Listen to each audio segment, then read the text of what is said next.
Ju përshëndes, Fabiola, Po? dhe të kushteve atmosferike të cilat nuk duken të favorshme këto ditë gjatë festimeve që kanë filluar që prej datës 4 mars, duket se gjithçka tjetër është duke shkuar sipas programacionit të bërë të ditur më herët nga Bashkia e Elbasanit. Më datë 4 mars e kanë nisur fëmijët në fakt dhe u zgjot jo rastësisht që festimet për ditën e verës t'i hapin fëmijët dhe siç është bërë ditur më herët, një pjesë e mirë e programit të festës së ditës së verës, e cila mbahet më 14 mars, i është dedikuar pikërisht të vegjëlve. Dhe gjatë këtyre ditëve në fakt janë organizuar shumë aktivitete, ndër të cilët edhe panajiri i zdejeve, nga ku fëmijët e të paktën 30 shkollave në Elbasan ka shpalosur talentin e tyre në fushat të ndryshme, me qëllim ruajtjen e traditës jo vetëm elbasanase, por traditës shqiptare dhe gjithashtu përfshirjen e të vegjëlve në aktivitete sociale kulturore, është organizuar për herë të parë duhet thënë edhe panajiri i artit dhe i zejeve për të vegjëlit. Ndërkohë që paralelisht me panajirin për të vegjëlit, gjithashtu është hapur edhe panajiri i zejeve për të rriturit me qëllimin e përbashkët gjithashtu promovimin e traditës dhe të kulturës Ne po ndjekim në elbasanase. këto momente edisonat e kësaj t'i raporton dhe flet pikërisht për këtë panajir, shohim pamjen nga panajiri, shohim edhe të vegjëlit, të rinj që janë aty, të cilët janë dhe autorët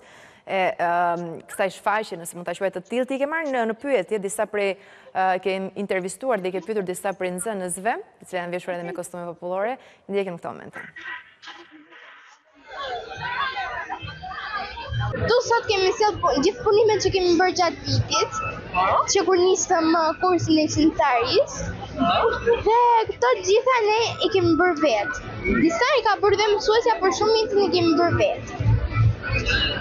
Kostum, këto që kemi veshur, kemi qëndisur vetë fulet, edhe mësuesja na ka ndihmuar vetëm në disa detaje të vogla. Ju ka pëlqyer ta ndiqni kursin? Shumë, është shumë i bukur sepse ne kohën që e kalonim në telefon, e kalojmë me shokët edhe kënaqemi më shumë. Janë disa nga lulet që simbolizojnë artin e pranverës dhe prandaj kemi zgjedhur që ta simbolizojmë pranverën me lulet, e cila është simboli kryesor i ditës së verës. Ju pëlqen kjo ditë që po kaloni sot? Po, sepse është shumë e bukur të ekspozojmë krijimet që nxënësit tanë kanë përgatitur gjatë gjithë vitit shkollor. Shkolla Shamil Granjaku është paraqitur me produktet nxënësve. Ne kemi punimet nga klubi i pikturës, për cilën nxënësit mblidhen 2 herë në javë dhe bëjnë punime nga më të ndryshme. Kemi punime nga klubi i trashëgimisë kulturore, i cili do të është klub tepër i veçantë. Ne kemi bërë vizita nëpër muze, kemi paraqitur dhe shkollën e parë shqipe, shkollën normale. Gjithashtu jemi përfaqësuar dhe nga klubi i valleve, me vallën e Kosovës, me motivet e Kosovës, e cila është shumë e rëndësishme për ne si Shqipëria e Mesme. Ndërkohë, shkurtimisht edisona, çfarë pritet më datë 14 mars në Elbasan? Duke filluar që ditën e nesërme, do të ketë edhe koncertet festive, të cilat do të mbahen gjatë orëve të pasdites, për shkak se janë parashikuar reshje shiu.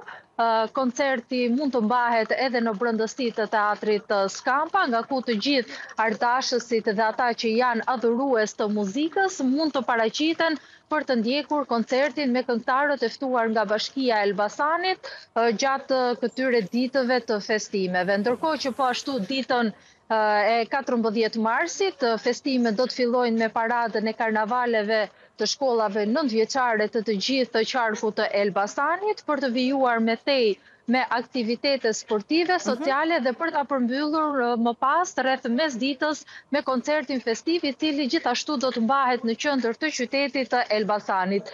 Gjithçka është duke shkuar sipas programit, e vetmja gjë që shpresojmë është të kemi edhe më të mirë dhe kohë me diell. Që të shijohet nga të gjithë pjesëmarrësit dhe qytetarët. Edisona Skënderit, falenderoj për këtë raportim të drejtë për drejtë.